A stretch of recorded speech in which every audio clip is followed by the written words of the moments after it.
I have something to tell you. I'm low on ice. I'll cover you while you get my luggage. Go, go, go, go, go! Forget about meeting anybody in a bar. You know, the chicks in bars are the ones who can't afford Wi-Fi. So how crazy is she? She nearly shot me changing my clean sheets.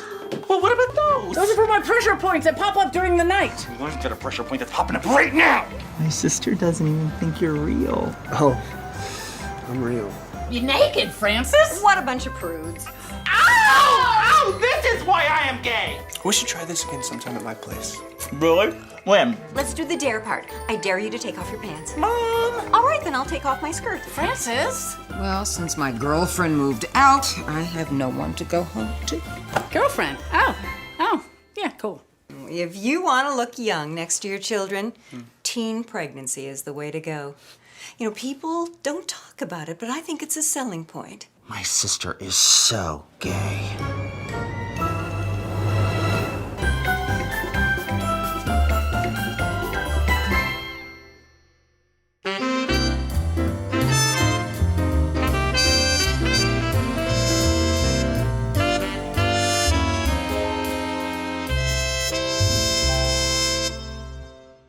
This is a man who never stops. He's funny, he's loving, he's charming. I mean, you look up creator up in the dictionary and there's his picture. I mean, he's a writer, he's an actor, he is a director, a producer, he's a creator.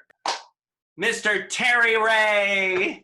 Hey, God, where's this person? I want to meet him. Who is he? Oh my God, my good friend Terry. You, Mr. Ray. How are you, sweet thing? Oh, I'm okay. Listen, anybody who's watching this knows how sweet you are. They just already know that. It's pre-known. Look at that face. People know. I'm not saying anything anybody doesn't know already. Look at that face. Just look at it. Look at your face. That beautiful, gorgeous, fantastic face. I'm excited I'm getting to visit with you. This is really fun and overdue. I know it is. This is like a love fest. I know. Good thing we're safe. Yeah, we're Can't get pregnant this way. Oh my God, right? I hope not. I know, right? Well, you never know. Right. Well, it would be interesting if one of us got pregnant from this. That would be first person to get pregnant over Zoom. Over Zoom. That is some connection happening. Hey, that's your fourth one in Zoom pregnancy. I'm shooting a fourth one tomorrow, actually. You are? Yes. So the trilogy is becoming a quadrilogy. Well, I mean, what is the trilogy called, or now quadrilogy? Well, it was Zoom trilogy, and now we're just making Zoom stuff. You're doing the Zoom series. We're zooming. We're zooming. Zoom in. That's great. I'm presuming we're just going to keep on zooming. Yeah. Okay. Now, did you write this one or direct this? Because I know you're switching off, or you have. Yeah, this one I'm doing. I wrote and I'm acting and directing. It's with David Pevsner. Oh yeah. Yeah. Do you want to know what the title is? Yeah. Zoom Naked. No. That's what it's called. Zoom Naked. Mm-hmm. You're gonna have to watch. X-rated? Oh, I can't really tell you everything yet. You can watch it. Well, we heard it here. The first, the name, at least the name. Well, there's been Zoom sex, Zoom date, Zoom audition, and this is Zoom Naked. Soon it's going to be Zoom pregnant. I think. Well, maybe we're filming that right now. We don't know. Maybe. Oh my God, I'm having a baby. Oh my God. Oh wait. Oh, you have so many things to look at. You have a moon lamp. What's happening? Is that your baby? Oh, he looks just like me. He's got my hair. I know. It looks just like you, Terry. Thank you. Oh, he's got my hair. Oh, I love it. I'm looking around. I see a moon lamp. I see like a tree face on there. I'm like, I need explanation. Excuse me for my Zoom pants. Oh, you're not Zoom naked. Look at you. Oh my God, you are faked. You are fake dressed up. I I get dressed up for each and every interview. That is the premise of Zoom Naked. So you're gonna okay. I think, hey, who needs to film it? We're doing it. This, I love What? it. Isn't this great? Pretty fabulous. I got this, I think when I was a teenager, in San Francisco, every year they had the Charles Dickens Christmas Fair. Is it a mug? What is it? No, it's A vase. you put the candle in there and his eyes light up. Oh, stop it. Yes, look how cool it is, right? Oh my God, it's way bigger than I thought from sitting back there. I didn't know it was that big. It's bigger than your head. I could, Yeah. Ooh. Oh, okay, that's a little spooky, but This was a gift that I saw it and my brother said, "What would you like?" He went with me. oh, sweet. And I said, "I love this," and he bought it for me. And I've had it since I was a teenager. Wow. So it's like 4 or 5 years old now. Thank you. So, Mr. Ray, Yes. Yes. how are you in this wonderful time of Turmoil and solitude. turmoil and solitude? Yeah. Yeah. I am turmoiled and I am solituded. I'm sick of my own face, but I'm fine. I'm fine. I'm trying to be creative is the only way I know how to fight the crazy. No, you don't try. You do. I was looking over. I knew that you did all this stuff, but it's like you have a list of things. First of all, I want to ask you, because I've never really heard this story, because I read it and it's like, I love the story of how you got your SAG card. Can you tell that? Yes, I can tell that. Okay, well, like I moved here from Ohio. I had never been west of Arkansas. I didn't know anybody. So I had no idea how to get into the business, right? So Right. I come here and I learn you can't audition for back in the prehistoric days when I arrived. You couldn't audition for a SAG role unless you had a SAG card, and you couldn't get a SAG card unless you had a SAG role. Yeah. So I was like, I don't know how to do that. So I thought, well, I can be an extra and get on a set. So I'm going to be an extra and I'm going to get my SAG card because I'm just going to speak. They'll give me a card. So you put that out there, right? yeah, well, that was the goal. So I did it for 8 months. I had never seen anybody get their SAG card in 8 months. No one. Right. No one got a line. And, it was a lot of experiences in those 8 months. But then I was on a movie, Elvira, Mistress of the Dark, right? Yeah. So I'm like, I know what that's going to be. That's going to be campy and funny. So I was supposed to do this movie with Bruce Willis, something no one's ever heard of called Die Hard. And, yeah. I was supposed to be an extra at night on Die Hard, but after this one, first night. But the first night I was like on Elvira, but then I was booked for a week on Die Hard. Yeah. So I went to the Elvira thing and I dressed like a total geek and I brought no other clothes so they couldn't make me change. So I thought, okay, I'll stand out. And they were burning her at the stake in the scene, and they had the townspeople gathered around to burn her at the stake. And then there was a little stake because she had this poodle, and there was a little stake for her poodle that they were going to burn. So they said to the crowd, they said, chant everybody, burn the witch. And it was like very lethargic. It was burn the witch, pause, pause, pause, burn the witch, pause, pause. Well, I'm like, I'm going for it. I am going to get my SAG card or I am going to get fired because I am over it. So after I burn the witch and the pause, pause, pause, I screamed at the top of my lungs, burn her and her little dog too. And there was this big silence and they said, cut. And then they talked and I'm like, are they firing me? What are they doing? They were just all huddled together talking. And then after a moment, they brought the camera over and they said, okay, what you just did, right? Let's try that one more time. And so I got my, my close up and I was like, okay. So then Elvira saw the dailies and she was like, who is he? I love him. Have him here every day. I was committed to doing this silly thing that no one's ever going to hear of called Die Hard. So I had to, but the rest of the shoots for Elvira were during the day. So I'm like, okay, I'm gonna go to during the day, and then I'm gonna race to Die Hard at night, and I'll never sleep for a week, and because I didn't want to turn down being on Elvira. Right. So so then I was a SWAT guy, and they put me in a uniform like with like a million of us. There was a million SWAT guys, and people were bad. And I hate to say this about myself, but they went and hid in their cars in the parking garage and slept all night long. And I was one of those people because I had to get some rest for Elvira, which I was having a wonderful time. So I got away with that for a little while, and then the assistant director hauled everybody out, found everybody in their cars, and the director was yelling and saying, "I need killer types," and I wasn't caring. I was so tired, I wasn't paying attention. "I need killer types like him," pointing to me, and so I looked like a killer type because I didn't care. I got pulled, and I had to do a stunt with a helicopter on Die Hard while I was doing Elvira Mr. the Dark, but I got my SAG card. No, wait a minute. Did you get it from Elvira or Die Hard? Elvira. Oh my God.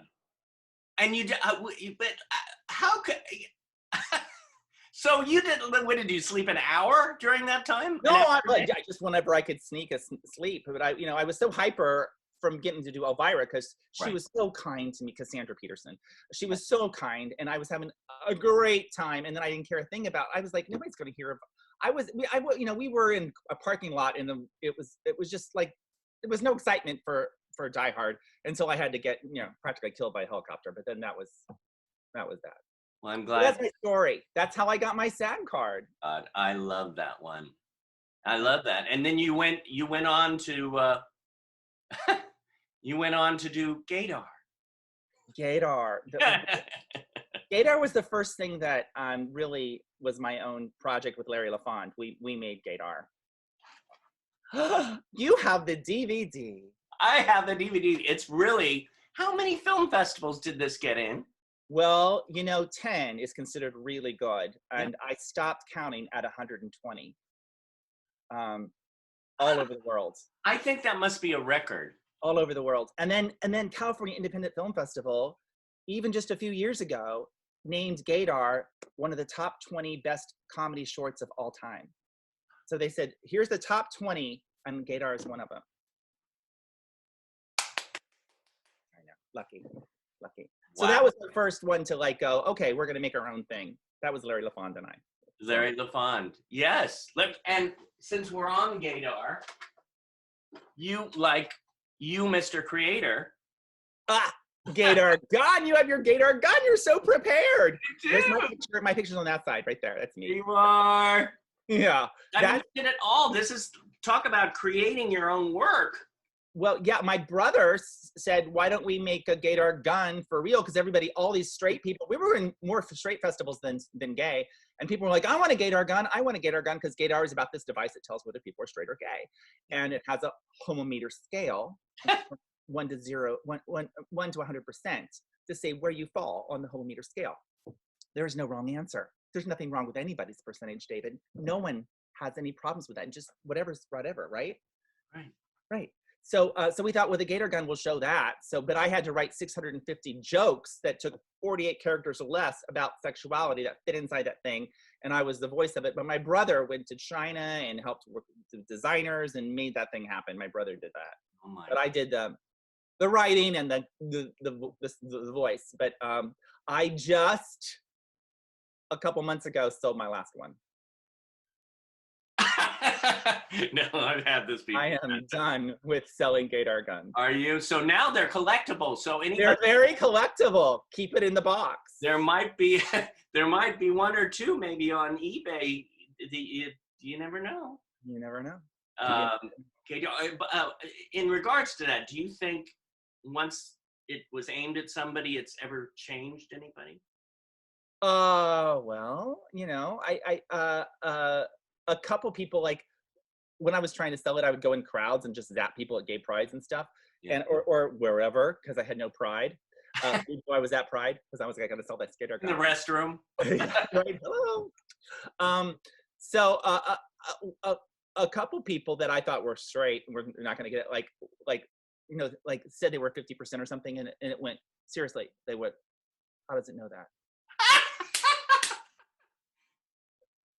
And I'm like, well, it doesn't, but now I do. It's like, That's but I funny. had a lot of celebrities that let me just shoot them with a Gator gun, and I made Gator gun videos. Like I was in bed with Cloris Leachman. Oh my God, I love that one.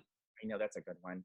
Jim J. Bullock was my first, because he was my next door neighbor, and I didn't know what I was doing, and so I was working the camera and walking and talking at the same time, and I had just been at his door because he's next door to me, like in an apartment building, and I'm like, okay, Jim, we're just gonna make it up. We're gonna do whatever. Just saw him. I walked to my place. I'm 12 seconds later. I knock on his door. He opens it, stark naked. I don't know how he got naked that fast. It made me laugh so hard. Of course, we didn't use that one because I couldn't, because I fell apart laughing. But he just was being stupid. Do you have it like on the outtake somewhere? I can't have it. Oh my God, I can't do that. He said, "Aw." Well, I mean, from that to, I mean, okay, there's a name I have to throw out to you. Yeah. Charles Nelson Riley. Oh, received and put here. Yeah. Charles was my acting teacher. Mm-hmm. I loved him growing up, of course, like all of us gay boys. We loved him, right? He was our guy. He's amazing. He was amazing. Amazing. And so I knew that he was a teacher, but he didn't advertise his class. You just couldn't go like, I'm going to look up Charles Nelson Riley's acting class. But I had just said to the world, I'm like, I really want to study with Charles Nelson Riley. The next day, I met this guy that I was talking to, and I said, what do you do? And he says, I book students for Charles Nelson Riley's acting class. And I was like, oh, okay. I want to audition.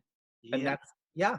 And then he was the best. He was such an amazing teacher. You laughed and you learned, and he was the best. And then when I did Gaydar, he played my uncle in Gaydar, and that was his last on-screen film role. So I got to act with him. It was just. He was really, I mean, like you said, we grew up, we loved him. He was one of those people that we would like, oh my God, he's on TV now. We turn it on, and I was blessed. I didn't get to take his class, but he filled in. I was taking a class with Karen Morrow. Oh, yeah, they were friends, yeah. Yeah, and so he filled in for her one week, and I was like, oh my God, I'm getting to study with Charles, so. That is cool, yeah.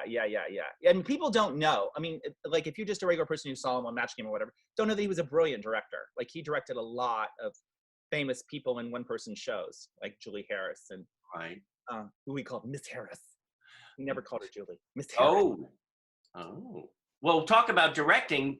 Now, I know you wrote it, but didn't you direct at the Dorothy Chandler Pavilion?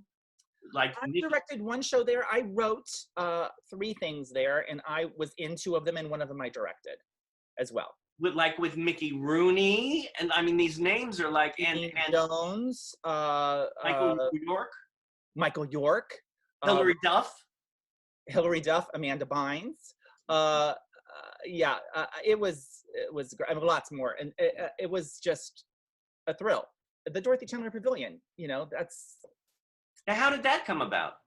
Oh God, it just sort of happened. I was working at the Los Angeles Master Chorale, which performs at the Dorothy Chandler Pavilion at the time. And they were going to do this Hollywood show. And I said, you need to have stars, and you need to have stuff going on, and speeches and things happening. And they're like, well, how would we make that happen? And I'm like, I'll do it. I love it. They're like, really? So I got a hold of anybody that was alive from the movies that they were doing, and then if they weren't alive, there was no one alive, I had to figure out, well, what's a connection to somebody that I can get? Yeah. People said yes. Brock Peters was another one. I loved him from To Kill a Mockingbird, and so Dee Wallace. I think you're friends with Dee Wallace. She was in that. Yeah, so it was a magical time, and then they loved it so much that they gave me they did a Christmas show for children, and it's like a 3,000 seat theater, and I could write a stage show like a play, but with music. Right. And so I wanted to write something that kids would like, not somebody that I thought that kids would like. I'm like, I went to a bunch of kids and I said, who do you like? And at the time, Amanda Bynes had the Amanda Show on Nickelodeon, and people kept saying, the Amanda Bynes, and I was like, well, I actually know her because I was on the Amanda Show. So so that worked out. So I just was able to get a hold of her. She was 13 at the time, and she said yes. And I went and I rehearsed at her house. I sat on her bed while we went over lines, and she was fantastic. And then they gave it to me again the next year, and so I said to kids, who do you like? And they were like, we like Lizzie McGuire, who was Hilary Duff. So I was like, well, I don't know her, but I got a hold of them, and Hilary Duff's mother and her family, they said, she'll do it if you give a bunch of tickets to poor people.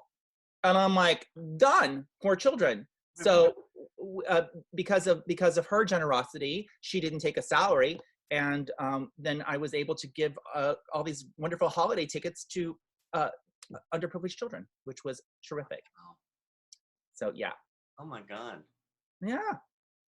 Yeah, I mean, all those shows that you have been on, and then creating your own shows. I mean, you have what? My Sister Is So Gay, and then you got Lonnie Anderson plays your mom. Lonnie Anderson plays my mother. Yeah, it's pretty exciting, and I have a great cast. I have Deborah Wilson from Mad TV, who's been in performing arts. Yeah, she's the best. What an energy she has, and she has that famous Whitney Houston impersonation that she does, the famous Oprah, like she did on Scary Movie, like she played Oprah. She plays my best friend in My Sister Is So Gay. Ray Don Chong is in the second season, and I have a habit. David, don't fault me for this, but I have a habit of casting really hot guys as my boyfriends because it's fiction, right? Why not? So my boyfriend in My Sister So Gay is played by Tilky Jones. Tilky Jones is like, he used to be in a boy band called Take Five. He's been on a ton of TVs. He stars in a million TV movies. Like if you see a Christmas movie, he's in it. And before you cast him, did you use this on him? Yeah, it didn't. Unfortunately, the needle stayed down at 0, but still, he's a good sport. And then I made My Sister So Gay with my friend Wendy Michaels, who was my co-student at Charles Nelson Riley. We did our very first scene together, so that all tied together. So Charles was the thread because to get to Lonnie, we wrote it and like, okay, who should we cast as the mother? And I'm like, Lonnie Anderson. I had worked in a sitcom with her, and I told her then, I'm Charles Nelson Riley's student, because she loved Charles through Burt Reynolds, because Burt Reynolds and Charles were best friends. Yeah. And she loved Charles, and so I had that scene. So I wrote her agent a letter with a clip of the scene and the script, and the next day Lonnie called me and said, "Of course I remember you, and I love this script. This is exactly what I want to do. Let's do this." Oh my God. Yeah, she's been brilliant. And we're shooting a new episode. We're shooting a special for our times now. It's called the Unsocial Distancing episode. So it's just going to be Lonnie and me and Wendy through Zoom. Is this like for season 2, or is this like? It's just a bonus. Bonus episode. I love this. Yeah. The thing about you is you seem to just do things and they happen. You like manifest it, like you said, and the next day, bum, there it has. I've been very blessed because I never have money, but still, I don't let that stop me. It's like if you just go, okay, well, we're gonna do this, and you forge ahead, somehow it happens. But if you go, I gotta wait till I get the money before I can do this, then you're sitting there waiting. Yeah. So I just have to go ahead and do it. You jump in the pool and you'll start swimming. And if you sink, you won't know. It'll be over quick. Right. Well, I mean, you're electricity. In fact. You said the magic bonus word. Oh my God. I felt like, woo! That was the super magic word for today. Because- Electricity. Yes, because that is your big show that's like headed to Broadway? Off Broadway. It's my play. I wrote this play. Yeah, which I saw when it was here. It was started 4 years ago. Wow. And the only thing that stopped it is the coronavirus. We were playing for 3 years in Palm Springs in 2 venues at the same time, becoming the longest running play in Palm Springs. Right.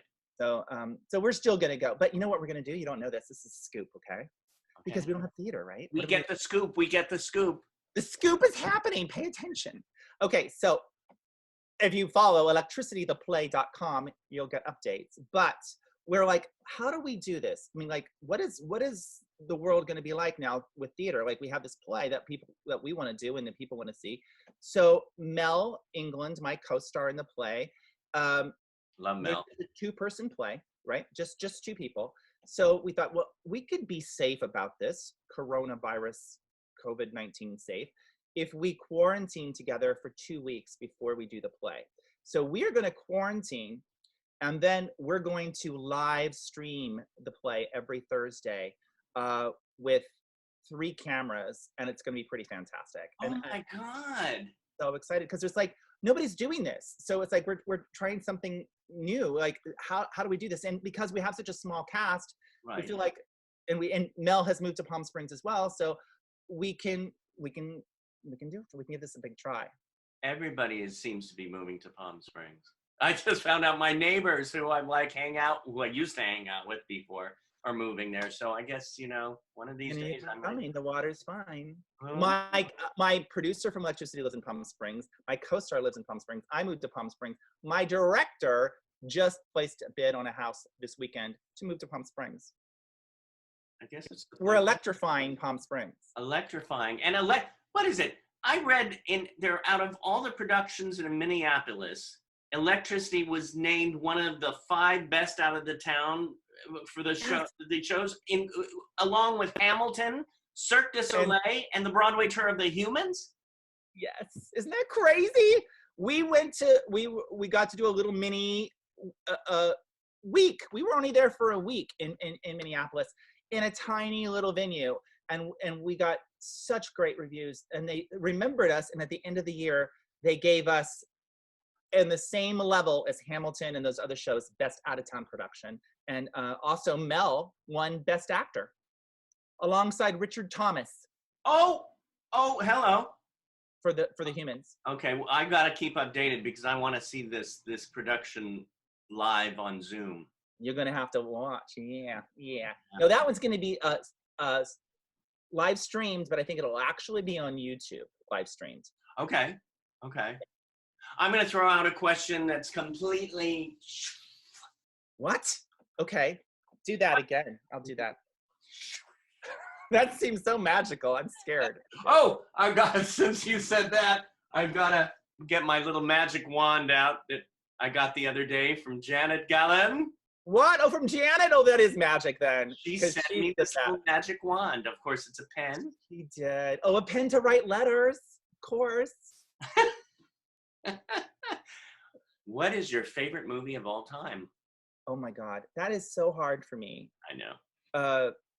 But if I factor in my entire lifespan, right? So if you really go from first memory to now, Yeah. I would have to say The Wizard of Oz. Oh. If you factor that in, because so when Universal Studios opened their movie theater up there, when they had the City Walk, Yeah. I lived in LA and I never did anything like that, but there was a paper thing saying, what's your favorite movie for the opening of that? And I had to think about it, and I went, Wizard of Oz. So opening night, I won a ticket. So they had all the top movies in all the 18 theaters, or however many there are.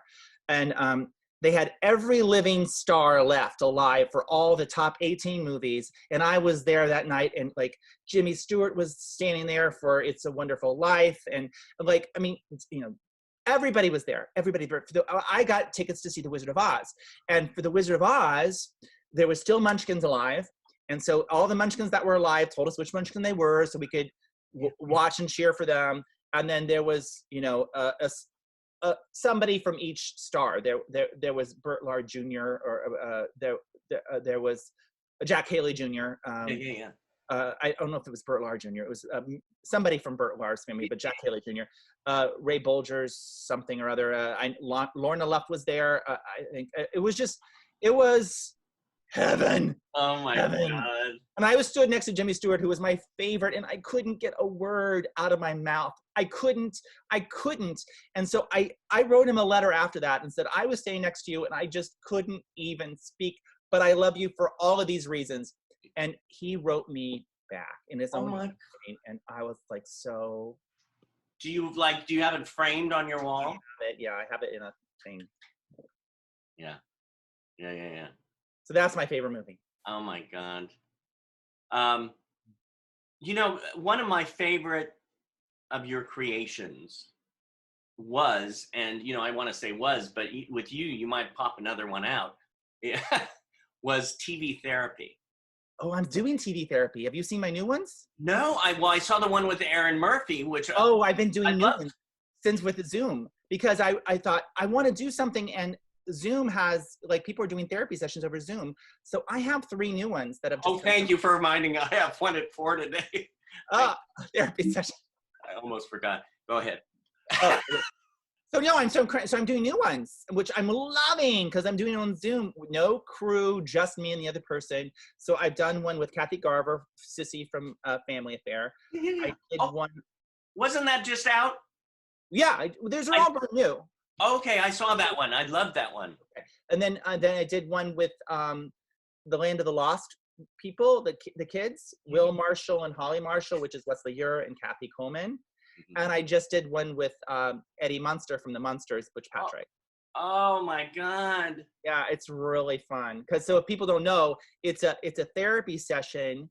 It's a different. Every episode is a different classic television character played by the original actor in therapy now. So if that character had survived to this point, in therapy now, and with all their issues, and it's very fun to do and fun to write. So I'm loving it. So I need more people. Who can I get? I need more celebs, David. You know everybody.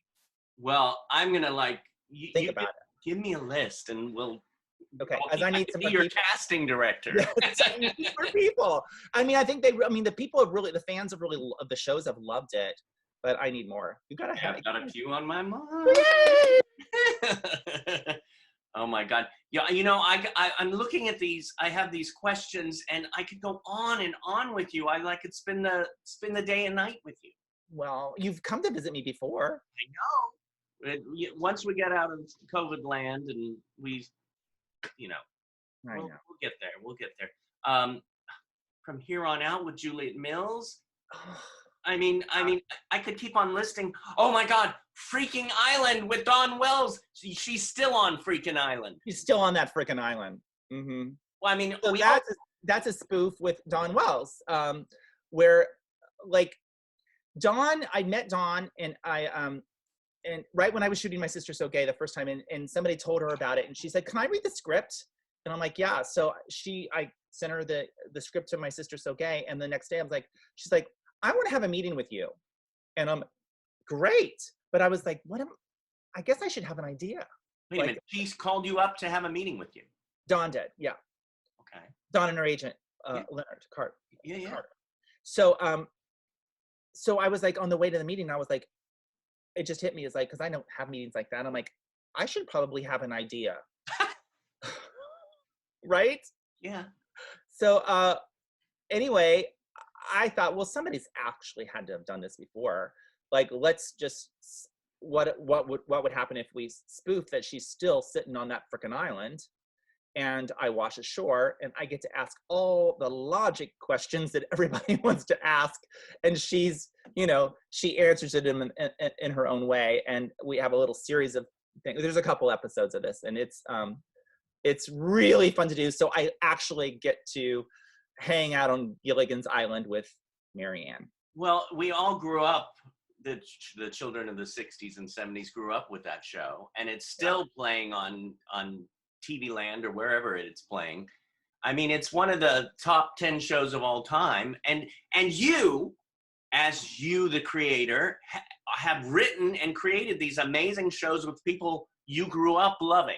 Those are the people that I love. Like, you know, a current star, they're fun to meet, a current star, but I really get all like, you know, excited about classic TV characters because that's who I grew up with. So when I get to work with one of these stars, it's like, okay, I've never met Butch Patrick, but, you know, Wesley Ure recommended him, and I was like, I'm getting to work with Eddie Monster. I'm doing something with the monsters, and it's like crazy, right? Yeah. I love it. Oh my God. I know the Munsters, I mean, Gilligan's Island, Bewitched. Yeah. So what is this coming up, The Fathers-in-Law? Oh, The Fathers-in-Law. You are really like looking under all the rugs, aren't you? I'm looking under the rugs, the skirts, the rugs. The Fathers-in-Law, Michael Vaccaro, which you know, because we starred together in, what did we star together in? Child of the 70s. We played roommates. Oh my God, we were roommates. And I have to say, Yeah. Bernie secretly had, like, always wanted to marry your character. Why didn't he have us hook up? I don't know. I don't know. I think Bernie had a brain. He kept going to the hospital. Bernie kept on going to the hospital. So you were always in the hospital. He had a few issues. So Michael got a hold of me and said, let's do something. And so he wanted to do the Mothers-in-Law, you know, a spoof. So we decided, of course, let's do it. And we'll do it, the Fathers-in-Law. It'll be in Palm Springs, and they will be next door neighbors, two gay couples who live next to each other, and they, you know, two of the most dominant ones in each couple hate each other. Yeah. And Wesley Ure is going to be my husband from Land of the Lost, because I always have good husbands. Come on. Of course. So don't hate me because I'm lucky. Lucky. So we have a daughter who we are like, I'm hoping she's not white. We have a daughter that we adopt that is I'm convinced, of course, she's a lesbian. And then they have a son who is very effeminate. But unfortunately, our children disappoint us and are straight and wind up engaged to each other. So we have to deal with the fact that our children aren't what that we thought they were, right? And that this person that I can't stand is my in-law. Yeah. So this is coming out, going to be started after once we can film things, right? Once we can touch. Yeah. Oh my God. I went back to when you said lucky, and I went, I'm lucky, you're lucky, we're all lucky. I love that show. You look so handsome. Do I? I don't know. You know, I don't know if I should have this buttoned. Show me your cuffs. What? Show me your cuffs. Oh, my cuffs? Your cuffs are happening. Aren't they? And they're here. It's all in there. Yeah, I know. That is classy. If you'd only worn pants, but I only wore pants. I'm not telling you if I'm wearing pants or not. I'm not going to stand up. You're just going to have to guess. Can't tell. Can't tell. Can't tell. No, I can't see. So, what are you most proud of in your life? Oh, gee. I guess as far as like what I've done, is that what you mean? I would say that I'm proud that I have followed my dream, whatever it is. You know, it's like I didn't take the easy way. Yeah. Because it's often don't know where the money's coming from, and but I'm doing what I like. I'm doing what I love to do, and that makes me very happy. I'm proud that I'm thankful that I have a wonderful family and friends. So that's my most treasured thing. But yeah. So. Mwah! Mwah! Thank you for the visit. This was nice. We need to do this outside of Meet the Biz. Yeah. So how are your students doing? You know, it's so great because I get to connect with everybody, you know, every day. We each get at least 8 to 10 students a week, and I get to call them up and say hello and just chat. And it's good for me. It's good for them. It's good for their families. It's Yes. so Good. that, yeah. So, but, and thank you, by the way, for coming. You've come several times to. It's a pleasure. They're so great. They're so great. I love it. Oh, No. I'm a proponent of everybody out there, make your own projects. Don't wait around. Just, if you want to do that, if you want to act, then do it. Act. You can, it costs nothing. yeah. Camera or Zoom, and you can be creative and you can have something. And what's so good about you, and I'm so glad you said that, because I was thinking about a lot of the students, you know, you're in this weird, surreal time right now that you're stuck in the house and you're like, what's going on? And sometimes you can get stuck and not do anything. Right. But you got to keep moving on you don't have to. Nothing says you have I mean, if you feel like you need time to heal, I don't blame anybody if they just go like, this sucks and I'm just going to heal.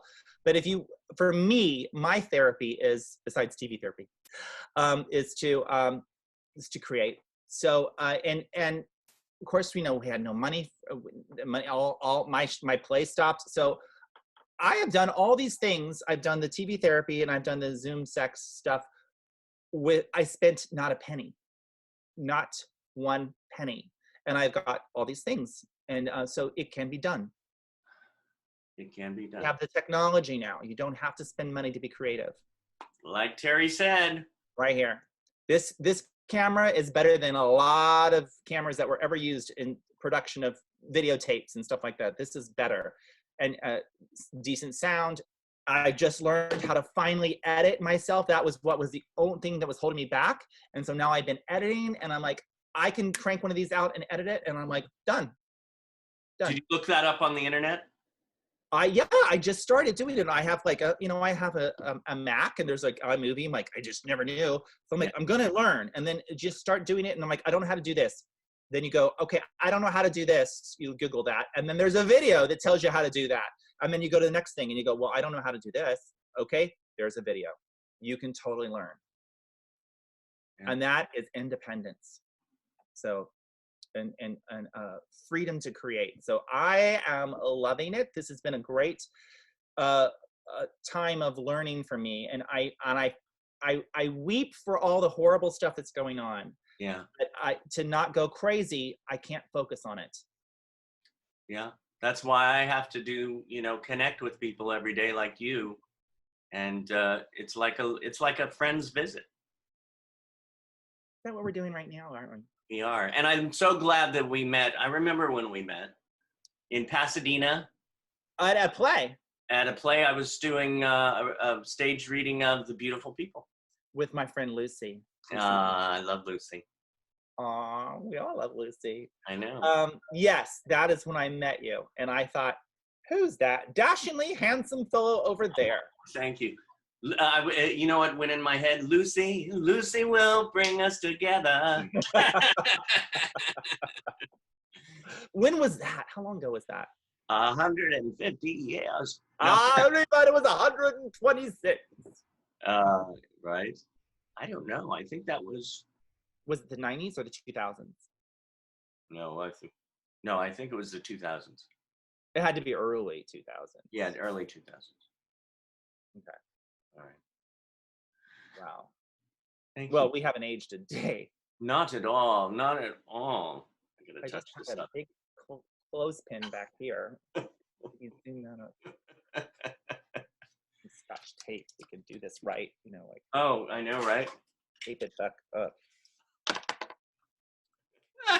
Duct tape. Oh my god. Oh my god, right? This is today. Today. You learn how to look younger. Oh, yes. Why did we bring this up? No. Wait. I have no idea what I'm doing. You look terrific. Thank you. Is this how we get a facelift? Oh my god. What is it? Oh yeah, this way too. Yes. get it behind the ears. Oh, that was good. That was a good pull there. Was it a good pull? It's out. Okay, thank you.